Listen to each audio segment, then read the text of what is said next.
लातूरच्या नाट्यस्पंदन प्रतिष्ठान या संस्थेत आम्ही सचिव आहे. माझ्यासोबत डॉक्टर अशोक भारद्वाज सर अध्यक्ष आहेत आणि आम्ही आमच्या मैत्री असलेल्या संस्थेमार्फत म्हणजे सुधाकरराव कुलकर्णी स्मृती प्रतिष्ठानमार्फत यावर्षीच्या राज्य नाट्य स्पर्धेमध्ये लातूर केंद्रावरती प्रथम पारितोषिक मिळालं आहे परफेक्ट मिसमॅच या नाटकासाठी. त्यात आम्हाला अभिनयासाठी स्त्री आणि पुरुषांना प्रथम बक्षीस, दिग्दर्शनाचं प्रथम बक्षीस, सांगीत प्रथम बक्षीस आणि प्रकाश योजनेसाठी द्वितीय बक्षीस मिळालं.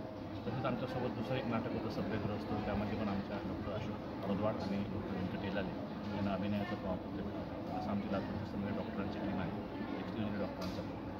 आणि लातूरला यावर्षी आमचं पहिलंच केंद्र झालं आणि पहिलंच केंद्र असताना आम्हाला पहिल्या क्रमांकाचे सर्व बक्षीस मिळाल्यामुळे आम्हाला विशेष आनंद होतो. तेव्हा आम्ही सर्व या नाटकामध्ये किती जणांचा सहभाग होतो? या नाटकामध्ये अभिनयासाठी 2 जण होतो आम्ही दोघं, मी आणि डॉक्टर हे आमचे दिग्दर्शक संजयचे नेपथ्य केले राऊत सर आणि डॉक्टर व्यंकट यांनी केले. आमच्या संस्थेचे ते अध्यक्ष आहेत अशोक भारद्वाज. विषय असा होता की एकमेकाला मिसमॅच आहेत असे वाटणारे 2 व्यक्ती जवळ येतात एकमेकाच्या. त्याच्यामध्ये एक व्यक्ती आहे ज्याचं 40 वर्षानंतर मुलगा आहे, त्याचं लग्न झालेलं नाही आणि एका स्त्रीनं असं ठरवले की लग्नच करायचं. ते एकमेकाला जवळ येतात. ॲपरेंटली ते वाटतात की एकमेकाला ते मिसमॅच आहे, परंतु ते जवळ येताना ते परफेक्टली एकमेकाला मॅच आहेत अशा पद्धतीनं दाखवलं.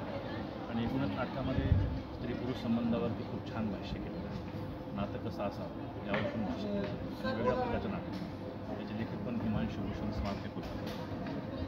या नाटकातून सर काय संदेश देण्याचा प्रयत्न केलेला आहे? या नाटकातून संदेश दिलेला आहे की ॲपरेंटली तुम्हाला एखादी व्यक्ती जोडपं जरी मिसमॅच वाटत असलं तर त्यांच्यातल्या व्यक्तिगत गुणावरती ते एकमेकाला मॅच असतो. आपल्याला आपले जे काही आडाखे बांधलेले असतात आपण की अशा पद्धतीनं जोडला तर चांगलं असतं, परंतु ते सगळे आपल्या आडाखे सगळे बाजूला जातात. आतलं जे माणसाचं मन आणि विचार असतं त्या मतानं आणि मनाला जर विकत आली माणसं तर त्यांची एक छान मॅचिंग होऊ शकते असा एक संदेश त्याच्यामध्ये आहे. आणि दुसरा संदेश असा आहे की लग्नसंस्थेमध्येच काही सर्व छान नाती असतील असं नाही. एखाद्या छोट्याशा कालावधीतसुद्धा एखाद्या स्त्री पुरुषामध्ये खूप छान नातं असू शकतो आणि जे त्यांचं आयुष्यभरासाठी चांगले त्याचा साथ देऊ शकतो, सोबत देऊ शकतो. नेक्स्ट